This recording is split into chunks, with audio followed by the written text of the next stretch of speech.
કે જે ક્ષેત્રમાં જે વ્યક્તિને કોઈ અનુભવ ના હોય એ ક્ષેત્રમાં એ માર્ગદર્શન આપવું એ અઘરું છે. અઘરું તો છે, સાથે સાથે જલ્દી લોકોને સ્વીકાર્ય પણ ન બને. પણ એમાં એક સુંદર વાત છે, કદાચ તમને જાણીને આશ્ચર્ય થશે કે જે ઓલિમ્પિક્સ રમતો રમાય છે એમાં જેટલાને એટલે કે એથ્લીટ્સને ગોલ્ડ મેડલ, સિલ્વર મેડલ કે બ્રોન્ઝ મેડલ મળે છે એમાંથી કદાચ 70% રમતવીરોના કોચ કોઈ દિવસ ઓલિમ્પિક રમ્યા જ નથી. પણ એ રમતને સારી રીતે બહાર બેઠા બેઠા જુએ છે, એનાલાઇઝ કરે છે, જાણે છે. વર્ષોથી ને દાયકાથી આ બધા કોચે આ રમતને સારી રીતે એનાલાઇઝ કરીને પોતાના શિષ્યને ગોલ્ડ મેડલ સુધી કેવી રીતે પહોંચાડવો એનું તારણ કાઢેલું હોય છે. એવી જ રીતે તમને આશ્ચર્ય થશે, આ કોરોના કાળ દરમિયાન મેં એક પુસ્તક વાંચેલું, એનું જીસ્ટ, એનું શીર્ષક હતું $1 ટ્રિલિયન કોચ. $1 મિલિયન નહીં, $1 બિલિયન નહીં, $1 ટ્રિલિયન કોચ. હમણાં આપણે ભારત વર્ષ $4 ટ્રિલિયન ઇકોનોમી બની, એટલે $1 ટ્રિલિયન કોચ આ પુસ્તકનું નામ. આશ્ચર્યની વાત એ છે કે આ પુસ્તકમાં એક ફૂટબોલર, પ્રોફેશનલ ફૂટબોલર અને ફૂટબોલ કોચ એને આઈટી એક્ઝિક્યુટિવ્સ ને ટ્રેનિંગ આપી છે એની વાતો લખી છે. હવે ફૂટબોલ અને આઈટી વચ્ચે કોઈ સંબંધ દેખાય છે? હા કે ના? ફૂટબોલ અને આઈટી વચ્ચે કોઈ સંબંધ નથી. છતાં એક ફૂટબોલર એ આઈટી કંપનીના એક્ઝિક્યુટિવ્સને ટ્રેન કરે છે. ફૂટબોલરનું નામ છે બિલ કેમ્બેલ. અને સામાન્ય વ્યક્તિઓને ટ્રેનિંગ નહીં, ગૂગલ કંપનીના માલિક લેરી પેજને ટ્રેનિંગ આ બિલ કેમ્બેલ ફૂટબોલરે આપી છે. આ કેટલી આશ્ચર્યની વાત છે. પછી એક senior vice president products Eric Smith, એને પણ ટ્રેનિંગ આ બિલ કેમ્બેલે આપી છે. પછી એક બીજા બહુ સિનિયર એક્ઝિક્યુટિવ છે ત્યાં સિલિકોન વેલીમાં આઈટીમાં, જોનાથન રોઝનબર્ગ, એને પણ ટ્રેનિંગ આ બિલ કેમ્બેલે આપી છે. હવે આપણને કેટલું મોટું આશ્ચર્ય થાય કે આ ફૂટબોલ અને આઈટી વચ્ચે કોઈ સંબંધ નહીં. ફૂટબોલર કોચ તરીકે આઈટીને ટ્રેન કરે, આઈટી એક્ઝિક્યુટિવ્સને. પણ જેટલાય ટ્રેનિંગ લીધી એ બધાએ સુંદર વાત લખી છે કે અમે આની પાસેથી શું શીખ્યા. તો એ મુખ્ય વાત લખી છે કે કોઈ વ્યક્તિને ટ્રેન કરવા હોય તેની માટે એની કંપનીની પ્રોડક્ટ જાણવાની જરૂર નથી. એની માર્કેટિંગ અને સેલ્સ સ્ટ્રેટેજી પણ કદાચ જાણવાની જરૂર નથી. જાણવાની એટલી જ જરૂર છે કે જે નિર્ણાયક વ્યક્તિઓ છે, એક ટીમ બનીને સાથે કામ કરે છે, એ ટીમના સભ્યોને એકબીજા પ્રત્યે અંદર સંબંધો કેવા છે. એટલે અંગ્રેજીમાં એની માટે શબ્દ છે ડાયનામિક્સ. એટલે કે ડાયનામિક્સ અમંગ ધ ટીમ મેમ્બર્સ. ટીમમાં સાથે રહીને જે ચર્ચા કરીને નિર્ણય લઈને એ સંગઠનની પ્રગતિ માટે ચિંતિત હોય અને જવાબદાર હોય, એવી વ્યક્તિઓને એકબીજા સાથે સંબંધો કેવા છે, એક વાત. બીજી વાત કે અંદર એકબીજાને કેટલા સમજી શકે છે.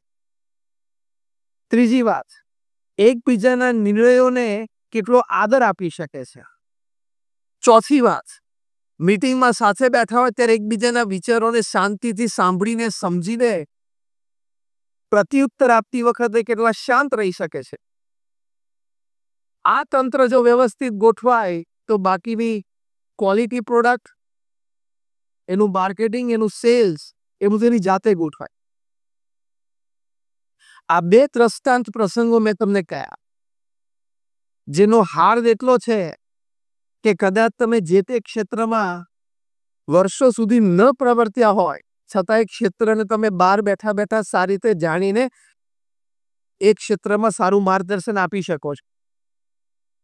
એમ ભગવાન સ્વામિનારાયણના વખતથી, ભગવાન સ્વામિનારાયણના આદેશથી તે વખતે બધા સંતો અને પરમહંસો સમાજની વચ્ચે રહીને, ગામોગામ ફરીને, ઘરે ઘરે જઈને દરેક જ્ઞાતિ જાતિના તમામ લોકોને પ્રેમથી મળીને, એમના પ્રશ્નો સાંભળીને એમનું જીવન પવિત્ર અને શુદ્ધ બને એની માટે પ્રયત્નશીલ રહ્યા, પુરુષાર્થી રહ્યા અને ઘણી મોટી સફળતા પ્રાપ્ત કરી. ઘણો સારો આદર્શ સમાજ એમને તૈયાર કર્યો. એ પરંપરામાં પ્રમુખ સ્વામી મહારાજ એમણે જે વિચરણ કર્યું એ તો અદ્વિતીય અને અલૌકિક છે. આવું એટલા માટે કહું છું કે મારો પરિવાર સુખી પરિવાર અંતર્ગત પ્રમુખ સ્વામી મહારાજનો જે અનુભવ, એમના જે વિચારો, એમના જે અભિગમ એ તમારી સાથે શેર કરવાના છે. અને એમને આ વિચરણને કારણે, વ્યક્તિગત મુલાકાતના કારણે લોકો એમને પોતાના પ્રશ્નો હોય તો પત્રો લખતા, એ પત્રોના ઉત્તરો એમણે આપ્યા. એ લીધે એમને સમાજની નાડી સારી રીતે જાણતા હતા. એટલે જેમ પહેલા બે દ્રષ્ટાંત પ્રસંગો કયા કે બહાર બેઠા બેઠા પણ તમને રમતની સારી ખબર પડે છે, એમ BAPS ના સંતો સમાજની વચ્ચે જ રહ્યા છે. ભલે સીધા સંસારી જેવો અનુભવ ના હોય, પણ એમને પણ બહાર બેઠા બેઠા રમતને સારી રીતે એનાલાઇઝ કરી છે. એટલે સારી રીતે બધા જાણે છે કે આ નાના મોટા પ્રશ્ન અથવા તો નાની મોટી વ્યવસ્થા એ કઈ રીતે થતી હોય. તો જો પ્રમુખ સ્વામી મહારાજનો અનુભવ તમે જો, ભગવાનનો એમને સાક્ષાત્કાર હતો, એ બધી વાતો આપણે હમણાં નથી કરતા, પણ લૌકિક દ્રષ્ટિનો અનુભવ જો. પ્રમુખ સ્વામી મહારાજ એમના જીવનકાળ દરમિયાન દુનિયાના 60 દેશોમાં 18,000 ગામો અને શહેરોમાં જાતે ગયા. ફરવા માટે નહીં. કદાચ 20-22 વખત અમેરિકા ગયા, પણ કોઈ દિવસ ઓર્લેન્ડોમાં ડિઝની વર્લ્ડમાં ગયા નથી. આટલી વખત અમેરિકા ગયા, પણ ત્યાં લોસ એન્જલિસમાં જઈને બેવરલી હિલ્સ બહુ મોટો સારો એરિયા છે, ત્યાં ફરવા જવું એવું એમણે કર્યું નથી. કેવળ વ્યક્તિઓના જીવનમાં ચારિત્ર્યની દ્રઢતા થાય, દરેકના જીવનમાં, પારિવારિક જીવનમાં મૂલ્યોનું સિંચન થાય, એમને સત્સંગ અને અધ્યાત્મ પ્રત્યે શ્રદ્ધા જાગે, એ માટે પ્રમુખ સ્વામી મહારાજ ફર્યા છે. મેં કહ્યું એમ લોકો એમને પોતાનો વ્યક્તિગત પારિવારિક પ્રશ્નો તો પત્ર લખતા, એવા 7.5 લાખ પત્રોને એમને લેખિત જવાબ આપ્યા છે.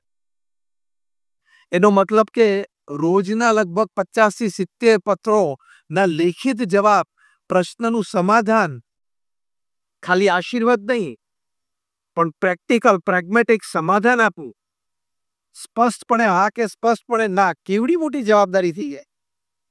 અને આજે તમને સમાજમાં એક પણ એવી વ્યક્તિ નહીં મળે કે જે પ્રમુખ સ્વામી મહારાજને વ્યક્તિગત મળી હોય.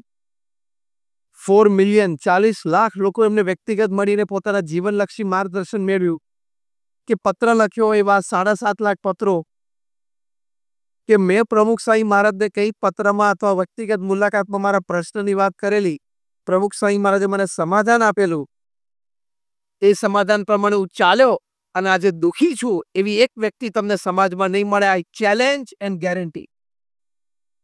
તો પ્રમુખ સ્વામી મહારાજનો અનુભવ હતો. પ્રમુખ સ્વામી મહારાજને એમની બુદ્ધિ શક્તિ બહુ ચોજારી હતી.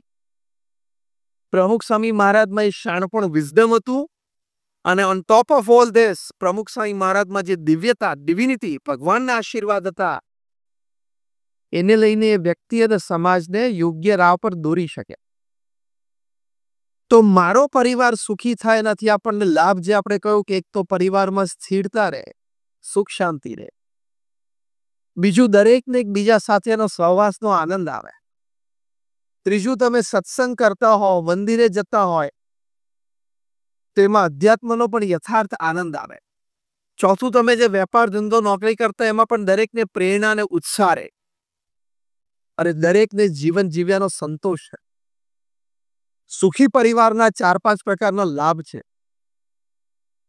એટલે અંગ્રેજીમાં એક કહેવત છે, એ કહેવતમાં એમ કહ્યું છે કે home is the place where a family resides in peace and prosperity. If it is not there, it is a house, it is not a home. મકાન અને ઘરમાં બહુ ફેર છે. કોન્ક્રીટનું બંધાય મકાન કહેવાય, અને એ મકાનની અંદર એક પરિવાર સુખી જીવતો હોય, રહેતો હોય, ત્યારે ઘર બને. તો આપણે બધા પણ અત્યારે અહીંયા પરિવાર લઈને બેઠા છીએ. આપનો પરિવાર પણ આવો સુખી બને. આપણે અહીંયા બેઠા છીએ, એમાંથી કેટલાની એવી ઈચ્છા છે કે મારો પરિવાર ખૂબ સુખી અને સત્સંગમય રહે? Just rays your hands. તો બધા આ સૂચકો એની માટે તમે બધા પ્રયત્નશીલ છો. આજે મારે જે વાત કરવી છે કોઈ નવી વાત નથી. તમે બધા જાણો પણ છો, તમારા અનુભવમાં પણ છે. તમે પ્રેક્ટિકલી કે તમારા પરિવારમાં પ્રયત્ન કરીને ઘણું સારું પરિણામ પ્રાપ્ત કર્યું છે. પણ આ વાત ક્યારે વિસરાઈ ન જાય, આ વાત કાયમ આપણી પાસે રહીને જીવનના અંતિમ કાળ સુધી આપણે એની ઉપર લક્ષ્ય રહે, એની માટે આ વાત છે. તો સુખી પરિવાર માટે તો જો અત્યારે સમાજમાં છે ને 3 પ્રકારના પરિવાર જોવા મળે છે. પહેલો પરિવાર છે જોઈન્ટ ફેમિલી, જેમાં 2-3 પેઢી સાથે રહેતા હોય. એનો લાભ બહુ છે કે દાદા દાદીના ખોળામાં પૌત્ર પૌત્રીઓ બધા ઉછરે, નાનપણથી એમને પારિવારિક હૂંફ મળી હોય, આ સંતાનોને દાદા દાદીનો પ્રેમ મળ્યો હોય, રામાયણ મહાભારતની સરસ વાતો સાંભળી હોય, એ સંસ્કારિત પેઢી તૈયાર થાય. પણ મોટા શહેરો હોય અને ત્યાં સ્પેસ કન્સ્ટ્રેન્ટ્સ હોય, એટલે કે ફ્લેટ નાના હોય, તો પછી ભેગા બધા ના રહી શકે, એટલે પછી ન્યુક્લિયર ફેમિલી થાય. જે તમે ફિઝિક્સ કે ભણ્યા છો તો એટમ હોય ને, એમાં એક પ્રોટોન હોય, એક ઇલેક્ટ્રોન હોય, એક ન્યુટ્રોન હોય. પ્રોટોનને પોઝિટિવ ચાર્જ હોય એના ઓર્બિટમાં ફર્યા કરે, ઇલેક્ટ્રોનને નેગેટિવ ચાર્જ હોય એના ઓર્બિટમાં ફર્યા કરે, અને ન્યુટ્રોનને કોઈ ચાર્જ ના હોય, એ બિચારાને કોઈ મુવમેન્ટ ના કે ફરી ના શકે. એમ પરિવાર હોય એમાં ન્યુક્લિયર ફેમિલી હોય, પ્રોટોન પિતાજી હોય અને પોતાની પોઝિટિવ ચાર્જ હોય, એટલે નોકરી ધંધો વેપાર ને પોતાનું ઓર્બિટ એમાં ફર્યા કરે. એની માતા હોય એને ઇલેક્ટ્રોન, એને પોતાનો ચાર્જ હોય, એના સોશિયલાઇઝિંગમાં ફર્યા કરે. અને ત્રીજો પેલો નાનો છોકરો ન્યુટ્રોન વચ્ચે બેઠો બેઠો જોયા કરે, એને કોઈ ચાર્જ દઈને કોઈ મુવમેન્ટ નહીં. જેમ જે પેલા એટમમાં પ્રોટોન ઇલેક્ટ્રોન ન્યુટ્રોન નજીક ના આવે, પેલા બે નજીક ના આવે, પેલો રાજન બેઠો હોય આવે પણ આવે જ નહીં. એ બીજા પ્રકારનો પરિવાર. ત્રીજા પ્રકારનો પરિવાર તો સર્વત્ર વ્યાપક છે. નાના ગામડાથી માંડીને મોટા શહેરો સુધી સર્વત્ર વ્યાપક છે, ને કહેવાય વાયર્ડ ફેમિલી. એટલે શું, પરિવારમાં રાત્રે બધા રાત્રિ ભોજન પછી સાથે તો બેઠા હોય, રાત્રિ ભોજન દરમિયાન પણ અને પછી પણ બધા એક સાથે રૂમમાં એક જ જગ્યાએ બેઠા હોય, પણ એકબીજા સાથે કનેક્ટેડ ના હોય. કનેક્ટેડ ક્યાં હોય?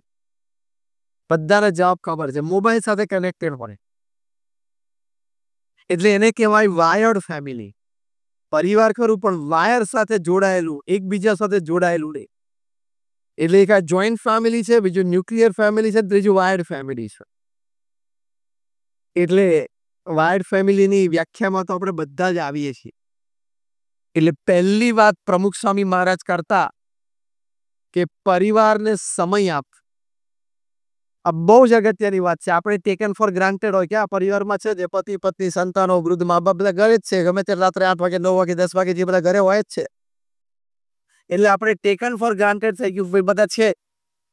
પ્રમુખ સ્વામી મહારાજ કહેતા કે પરિવારને ક્વોલિટી અને ક્વોન્ટિટી ટાઈમ આપવાનો, વિપુલ પ્રમાણમાં પણ સમય આપવાનો, અને પરિવારની સારી રીતે આપણે દેખરેખ કરી શકીએ, સંભાળી શકીએ એ રીતે એની સાથે સમય ગાળવાનો. એકવાર એક સ્કૂલમાં એક ક્લાસમાં 5મા ધોરણમાં બાળકોને નિબંધ લખવા માટે કહેવામાં આવ્યું કે તમે નિબંધ લખો. એમાં નિબંધનું શીર્ષક હતું કે મને ખાલી જગ્યા થવું ગમે. પછી કઈ પણ તમે વૃક્ષ બનવા ઈચ્છતા હો, તમે પુષ્પ, કોઈ લખે કે મને પુષ્પ થવું ગમે, કેમ તો કે મારે સુગંધ પ્રસરાવી છે ઇત્યાદિ. એ રીતના નિબંધની વાત હતી, વિષય હતો. એક બાળકે લખ્યું કે મને ટીવી થવું ગમે, અને એની પર આપણને નિબંધ લખે. એટલે એમના ક્લાસના જે શિક્ષિકા બેન હતા એ બધા નિબંધ લઈને ચેક કરવા માટે ઘરે લઈ ગયા. એમાં એમના નિબંધ વાંચે એમના આંખમાં ખૂબ આંસુ આવી ગયા, કારણ કે આ નિબંધમાં લખેલું કે મને ટીવી થવું એટલા માટે ગમે કે એટલીસ્ટ મારા મા બાપ દિવસમાં અડધો પોણો કલાક તો મારી સામે જોવે.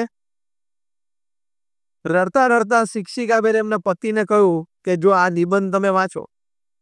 એટલે એમને વાંચ્યું એટલે એમના પતિના આંખમાં પણ આંસુ આવી ગયા. શિક્ષિકા બેને પૂછ્યું કે આ નિબંધ જો એક બાળકે લખ્યો છે, એટલે પેલા પતિ કે આ બિચારા બાળકની કેવી કંગાલ પરિસ્થિતિ હશે, અને એને જરાય મા બાપનો પ્રેમ નહીં મળતો, ત્યારે જ 5મા ધોરણમાં ભણતો, એટલે 10 વર્ષનો બાળકને આવો વિચાર આવે. ત્યારે શિક્ષિકા બેને કહ્યું કે ઉપર નામ વાંચો, આપણા બાળકે આ નિબંધ લખ્યો છે. એટલે આપણે બાળક કરતા ટીવીને વધારે સમય આપીએ છીએ એ વાત નક્કી છે. અત્યારે ટીવી અને મોબાઈલ બે બધું ભેગું કરો એટલે બાળકો કરતા આપણા પરિવારજનો કરતા આપણે એને વધારે સમય આપીએ છીએ. એટલે પ્રમુખ સ્વામી મહારાજની પારિવારિક એકતા અને પારિવારિક સુખ માટેની પહેલી વાત આ છે કે આપણે આપણા પરિવારને યોગ્ય સમય આપવાનો. રાત્રિ ભોજનમાં બધાએ સાથે જ બેસવાનો.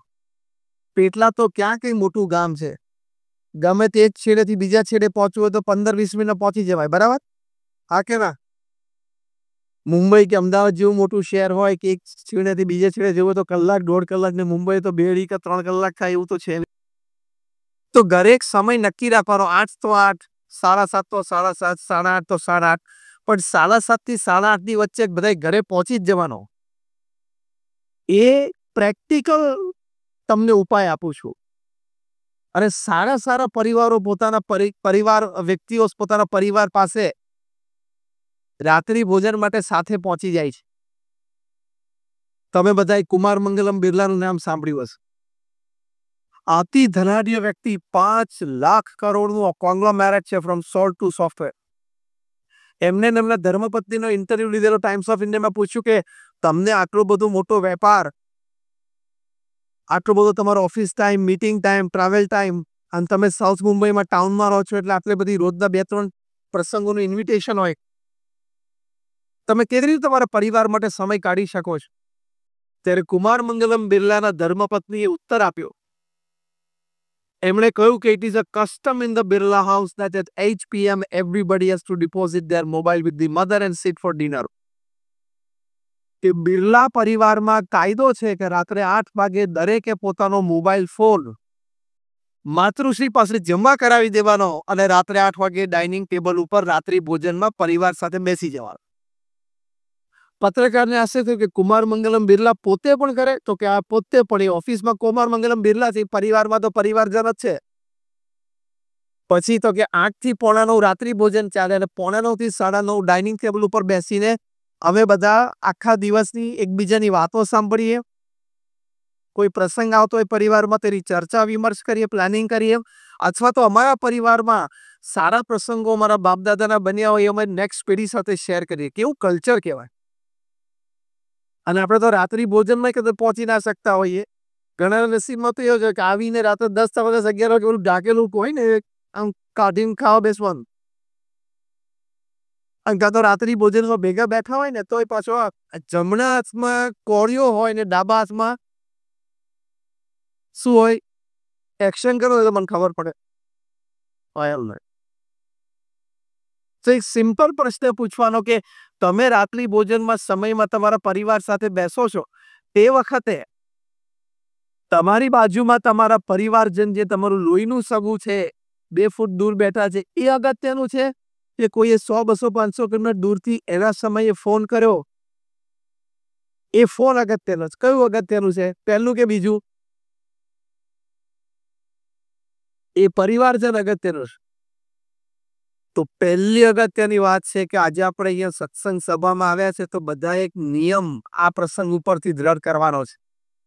અને નિયમ એ છે કે કાલથી આપણે જ્યારે રાત્રિ ભોજનમાં પરિવાર સાથે બેસીએ ત્યારે બધાએ પોતાનો મોબાઈલ ફોન બાજુની રૂમમાં મૂકી દેવાનો. કેવું લાગે છે? તમે અડધો પોણો કલાક કે મોબાઈલ ફોન નિયર જો તો ખરા, આમ કોઈ અગત્યના ફોન તમારે આવે છે કે નહીં? કોઈ આવતું નથી. એટલે સમય આપવાનો પરિવાર. તમે કાલથી આ પ્રયોગ કરો. આવા મોટા પરિવારોમાં થતું હોય તો આપણે કેમ આપણા પરિવારજન સાથે ન કરી શકીએ? અમે પ્રમુખ સ્વામી મહારાજ સાથે 30-35 વર્ષ રહ્યા. પ્રમુખ સ્વામી મહારાજ સવારે, બપોરે અને સાંજે જ્યારે જમવા બેસતા ત્યારે સામે ભોજન દર્શનમાં સંતો બેઠા હોય, કાર્યકર્તાઓ પણ હોય, બાળકો, કિશોરો, યુવકો પણ હોય. હવે હું નહીં વાંચું તો એ બિચારાનું શું થશે એવું રાખવાની જરૂર નથી. ખબર પડી ને? I am just joking in a lighter way. એ સ્ક્રીન ટાઈમ તમારે કંટ્રોલ કરવાનો. અને ત્રીજા 8 hours are very important. Now listen carefully. ત્રીજા 8 કલાકમાં અમે શીખવાડીએ છીએ 3F, 3H and 3S. 3F is family, friends, faith. 3H is health, hygiene, hobby. And 3S is soul, service and smile. આ 9 ડિપાર્ટમેન્ટમાં તમારા ત્રીજા 8 કલાક વીતવા જોઈએ. Of course into fragments during the day. So it is a well lived balanced life. તમે સ્ટ્રેસને manage કરી શકશો. કારણ કે બધા ડિપાર્ટમેન્ટ્સમાં જ્યાં જ્યાં તમારે ટાઈમ આપવાનો હતો, એનર્જી આપવાની હતી, તમે ટાઈમ અને એનર્જી બધા ડિપાર્ટમેન્ટ્સમાં આપી. So third 8 hours are very important. Repeat with me what I say. 3F. Family, friends, faith. 3H. Health, hygiene, hobby. 3S. Soul, service and smile. Now smile. Smile કરવાનું લોકો ભૂલી ગયા છે. આખો દિવસ તમે જો ફૂટપાથ ઉપર લોકો જતો ને એટલો સિરિયસ હોય ને, કાલે એને વ્હાઇટ હાઉસમાં ડિસ્કશન હોય ને એટલો સિરિયસ ફૂટપાથ ઉપર ચાલતા હોય લોકો સ્માઇલ ભૂલી ગયા. એટલો બધું સ્ટ્રેસ હાવી થઈ જાય. Live a balance life. Sometimes I tell to corporates when I talk to them, to professionals, when I talk in their seminars and conferences, I tell them that the amount of money that you have in your bank account when you die is the extra work you did, you shouldn't have done. એટલો time તમે family માટે આપી શક્યા હોત, hygiene hobby માટે આપી શક્યા હોત, હેલ્થ માટે આપી શક્યા હોત, ફ્રેન્ડ્સ માટે આપી શક્યા હોત. એ બહુ જ જરૂરી છે. એટલે ટાઈમ બેલેન્સ કરજો. એ બહુ જ જરૂરી છે. એટલે વર્ક લાઈફ બેલેન્સ. અને છેલ્લી વાત કે જ્યારે ફેમિલી સાથે તમે ટાઈમ કાઢો, હાર્વર્ડ યુનિવર્સિટીના સર્વે પ્રમાણે what is the greatest joy upon this earth? More than 67% of the respondents, they say, spending quality and quantity time with your near and dear ones, whom you love and respect, who loves and respects you, is the greatest joy upon this earth. તમે greatest joy law family time no, so that joy has the power to kill all your stress of work life, relationship and personal life. એટલે પ્રમુખ સ્વામી મહારાજે આપણને ઘર સભાની વાત કરી છે. One of the greatest contributions of Pramukh Swami Maharaj to humanity till this planet lasts, till the sun and the moon shines upon this planet. પ્રમુખ સ્વામી મહારાજનું બહુ જ મોટું કોન્ટ્રીબ્યુશન છે ઘર સભા. ઘર સભામાં પાવર છે તમારો સ્ટ્રેસ મેનેજ કરવાનો. કારણ કે હાર્વર્ડ યુનિવર્સિટી સાથે તમે ઘર સભાને લિંક કરો એટલે the greatest joy upon this earth is sitting with your family and talking with them, exchanging them. A greatest joy છે, તમારું સ્ટ્રેસ મેનેજ થઈ જાય. ઘર સભા ચેપ્ટર 2 પહેલા ફેમિલી ડિનર તો પાક્કું રાખવાનું છે. મહંત સ્વામી મહારાજ 2017માં અમેરિકા પધારેલા ત્યારે પાસ્ટ પ્રેસિડેન્ટ ઓફ અમેરિકા બારાક ઓબામાએ મહંત સ્વામી મહારાજને ઇન્વાઇટ કરેલા at his office in Washington. મહંત Swami Maharaj specially accepting that invitation, he went there. વાર્તાલાપ દરમિયાન બારાક ઓબામાએ કહ્યું કે મારી 8 વર્ષની પ્રેસિડેન્સીમાં એક પણ દિવસ એવો નથી જ્યારે હું, મારા વાઇફ અને મારી બંને ડોટર્સ અમે લોકો સાંજે 6, 6:30 કે 7 વાગે ફેમિલી ડિનરમાં સાથે ન બેઠા હોય. 8 years of presidency ની આ વાત છે. Kumar Mangalam Birla, chairman of the Aditya Birla Group. It's an 8 lakh crore rupees conglomerate. From salt to software, they make everything. They have a presence in more than 100 countries. એમને એમના ધર્મપત્નીને ઇન્ટરવ્યુ ટાઈમ્સ ઓફ ઇન્ડિયા લીધો. પ્રશ્ન પૂછ્યો, how are you managing your time? Office time, travel time, meeting time, social time. Kumar Mangalam બિરલાના ધર્મપત્નીએ કહ્યું કે it's a custom in the Birla house that at 8 p.m. everybody has to deposit their mobile with the mother. શું custom અને ટ્રેડિશનથી families જીવતા હોય છે. તો પેલાને આશ્ચર્ય થયું ટાઈમ્સ ઓફ ઇન્ડિયાના રિપોર્ટરને કે what do you do after 8 p.m. after depositing your mobile? રાત્રે 8 વાગ્યા પછી અમે જો પૃથ્વી ઉપર રાત્રે 9 વાગ્યા પછી મોબાઈલ લઈ લો તો લોકોના હાથમાંથી અડધી પૃથ્વી ગાંડી થઈ જાય એવું છે. કારણ કે મોબાઈલનો ટાઈમ જ રાત્રે 9 વાગ્યા પછી ખુલે છે, અસલ time. So what do you do after that? Kumar Mangalam બિરલાના ધર્મપત્નીએ કીધું કે 8 વાગે મોબાઈલ ડિપોઝિટ કરીને બધા ડાઇનિંગ ટેબલ ઉપર આવી જવાનું. રિપોર્ટરે cut in between. Even Kumar Mangalam does it. તો કે yes. At office is Kumar Mangalam Birla. At home is a family member. What a culture. 8 વાગે ડિનર ટેબલ ઉપર આવી જવાનું. 8 થી 8:45 ડિનર. 8:45 થી 9:30 બધા બેસીને ડેઝ ઇવેન્ટ્સ શેર કરે, ડેઝ હેપનિંગ્સ એકબીજા સાથે શેર કરે. અને મોસ્ટ ઇમ્પોર્ટન્ટલી શી સેડ કે બધા ફેમિલી મેમ્બર્સ એક બુક વાંચતા હોય. ડાઇનિંગ ટેબલ ઉપર after the dinner from 8:45 to 9:30 બધાએ આજે વાંચેલા 5 પેજ ફેમિલી મેમ્બર્સને કહેવાના. એટલે મહિનાના અંતે અથવા તો 1.5-2 મહિનાના અંતે બધા ફેમિલી મેમ્બર્સને એક બુક વંચાઈ ગઈ હોય અને બીજી 4 બુકનું એને જીસ્ટ મળી જાય. What culture. આ ઘર સમાજ કહેવાય એ લોકોની દ્રષ્ટિએ. My simple question. If Barack Obama can do it, if Kumar Mangalam Birla can do it, can you? Then repeat with me. I can. I have both famous 2 words, yeah? You can. આ લોકો કરતા હોય તો આપણે કરી શકીએ, હા કે ના? અને તું ના કરી શકે તો 2 કારણ છે. કાં તો તું આ બંને કરતા મોટો છો અને કાં તો you are a very very poor manager of time and work. Let me tell you on face today. એટલે ઘર સભા જે પ્રમુખ સ્વામી મહારાજે કોન્સેપ્ટ આપ્યો છે અનબિલીવેબલ છે. યુનિવર્સિટી ઓફ કોલંબિયામાં રિસર્ચ થઈ છે કે રિલિજિયસ રાઇટ્સ એન્ડ રિચ્યુઅલ્સ ફેમિલીમાં બધા સાથે કરે તો લાભ શું છે.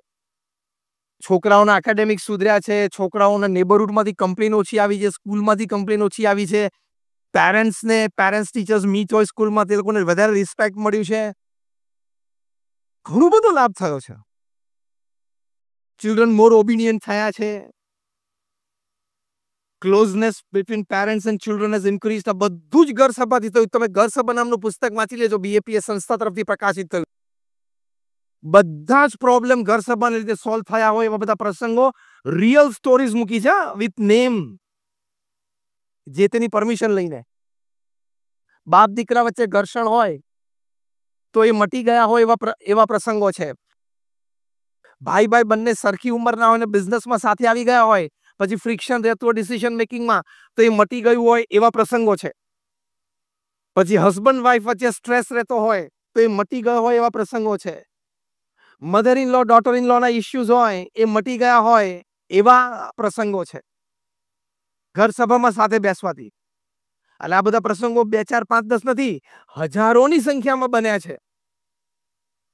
હવે આ બધી વસ્તુ સ્ટ્રેસ લાવે છે કે નહીં? Friction between husband and life bring stress to both.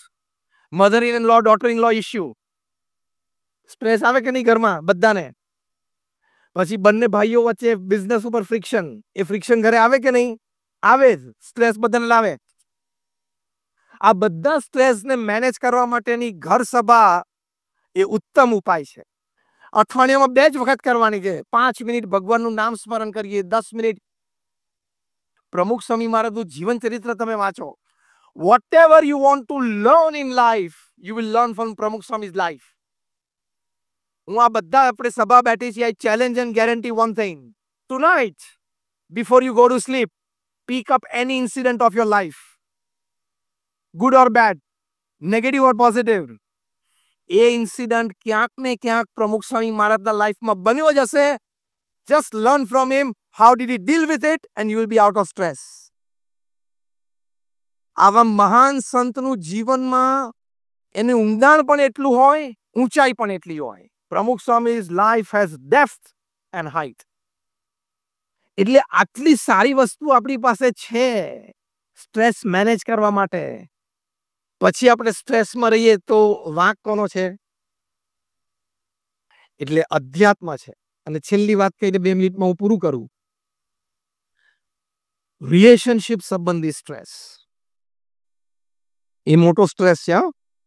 કે જે ક્ષેત્રમાં જે વ્યક્તિને કોઈ અનુભવ ના હોય એ ક્ષેત્રમાં એ માર્ગદર્શન આપવું એ અઘરું છે. અઘરું તો છે, સાથે સાથે જલ્દી લોકોને સ્વીકાર્ય પણ ન બને. પણ એમાં એક સુંદર વાત છે કદાચ તમને જાણીને આશ્ચર્ય થશે કે જે ઓલિમ્પિક્સ રમતો રમાય છે એમાં જેટલાને એટલે કે એથ્લીટ્સને ગોલ્ડ મેડલ, સિલ્વર મેડલ કે બ્રોન્ઝ મેડલ મળે છે એમાંથી કદાચ 70% રમતવીરોના કોચ કોઈ દિવસ ઓલિમ્પિક રમ્યા જ નથી. પણ એ રમતને સારી રીતે બહાર બેઠા બેઠા જુએ છે, એનાલાઇઝ કરે છે, જાણે છે. વર્ષોથી ને દાયકાથી આ બધા કોચે આ રમતને સારી રીતે એનાલાઇઝ કરીને પોતાના શિષ્યને ગોલ્ડ મેડલ સુધી કેવી રીતે પહોંચાડવો એનું તારણ કાઢેલું હોય છે. એવી જ રીતે તમને આશ્ચર્ય થશે, આ કોરોના કાળ દરમિયાન મેં એક પુસ્તક વાંચેલું, એનું શીર્ષક હતું $1 trillion કોચ. $1 million નહીં, $1 billion નહીં, $1 trillion કોચ. હમણાં આપણે ભારત વર્ષ $4 trillion ની ઇકોનોમી બની, એટલે $1 trillion કોચ આ પુસ્તકનું નામ. આશ્ચર્યની વાત એ છે કે આ પુસ્તકમાં એક ફૂટબોલર, પ્રોફેશનલ ફૂટબોલર અને ફૂટબોલ કોચ એને આઈટી એક્ઝિક્યુટિવ્સ ને ટ્રેનિંગ આપી છે એની વાતો લખી છે. હવે ફૂટબોલ અને આઈટી વચ્ચે કોઈ સંબંધ દેખાય છે? હા કે ના? ફૂટબોલ અને આઈટી વચ્ચે કોઈ સંબંધ નથી. છતાં એક ફૂટબોલર એ આઈટી કંપનીના એક્ઝિક્યુટિવ્સને ટ્રેન કરે છે. ફૂટબોલરનું નામ છે બિલ કેમ્બેલ. અને સામાન્ય વ્યક્તિઓને ટ્રેનિંગ નહીં, ગૂગલ કંપનીના માલિક લેરી પેજને ટ્રેનિંગ આ બિલ કેમ્બેલ ફૂટબોલરે આપી છે. આ કેટલી આશ્ચર્યની વાત છે. પછી એક senior vice president products Eric Smith, એને પણ ટ્રેનિંગ આ બિલ કેમ્બેલે આપી છે. પછી એક બીજા બહુ સિનિયર એક્ઝિક્યુટિવ છે ત્યાં સિલિકોન વેલીમાં આઈટીમાં, જોનાથન રોઝનબર્ગ, એને પણ ટ્રેનિંગ આ બિલ કેમ્બેલે આપી છે. હવે આપણને કેટલું મોટું આશ્ચર્ય થાય કે આ ફૂટબોલ અને આઈટી વચ્ચે કોઈ સંબંધ નહીં. ફૂટબોલર કોચ તરીકે આઈટીને ટ્રેન કરે, આઈટી એક્ઝિક્યુટિવ્સને. પણ જેટલાય ટ્રેનિંગ લીધી એ બધાએ સુંદર વાત લખી છે કે અમે આની પાસેથી શું શીખ્યા. તે મુખ્ય વાત લખી છે કે કોઈ વ્યક્તિને ટ્રેન કરવા હોય તેની માટે એની કંપનીની પ્રોડક્ટ જાણવાની જરૂર નથી. એની માર્કેટિંગ અને સેલ્સ સ્ટ્રેટેજી પણ કદાચ જાણવાની જરૂર નથી. જાણવાની એટલી જ જરૂર છે કે જે નિર્ણાયક વ્યક્તિઓ છે, એક ટીમ બનીને સાથે કામ કરે છે, એ ટીમના સભ્યોને એકબીજા પ્રત્યે અંદર સંબંધો કેવા છે. એટલે અંગ્રેજીમાં એની માટે શબ્દ છે ડાયનામિક્સ. એટલે કે ડાયનામિક્સ અમંગ ધ ટીમ મેમ્બર્સ. ટીમમાં સાથે રહીને જે ચર્ચા કરીને નિર્ણય લઈને એ સંગઠનની પ્રગતિ માટે ચિંતિત હોય અને જવાબદાર હોય, એવી વ્યક્તિઓને એકબીજા સાથે સંબંધો કેવા છે, એક વાત. બીજી વાત કે અંદર એકબીજાને કેટલા સમજી શકે છે. ત્રીજી વાત, એકબીજાના નિર્ણયોને કેટલો આદર આપી શકે છે. ચોથી વાત, મીટિંગમાં સાથે બેઠા હોય ત્યારે એકબીજાના વિચારોને શાંતિથી સાંભળીને સમજીને પ્રત્યુત્તર આપતી વખતે કેટલા શાંત રહી શકે છે. આ તંત્ર જો વ્યવસ્થિત ગોઠવાય તો બાકીની ક્વોલિટી પ્રોડક્ટ, એનું માર્કેટિંગ, એનું સેલ્સ, એ બધું એની જાતે ગોઠવાય. આ બે દ્રષ્ટાંત પ્રસંગો મેં તમને કહ્યા, જેનો હાર્દ એટલો છે કે કદાચ તમે જે તે ક્ષેત્રમાં વર્ષો સુધી ન પ્રવર્ત્યા હોય છતાં એ ક્ષેત્રને તમે બહાર બેઠા બેઠા સારી રીતે જાણીને એ ક્ષેત્રમાં સારું માર્ગદર્શન આપી શકો છો. એમ ભગવાન સ્વામિનારાયણના વખતથી, ભગવાન સ્વામિનારાયણના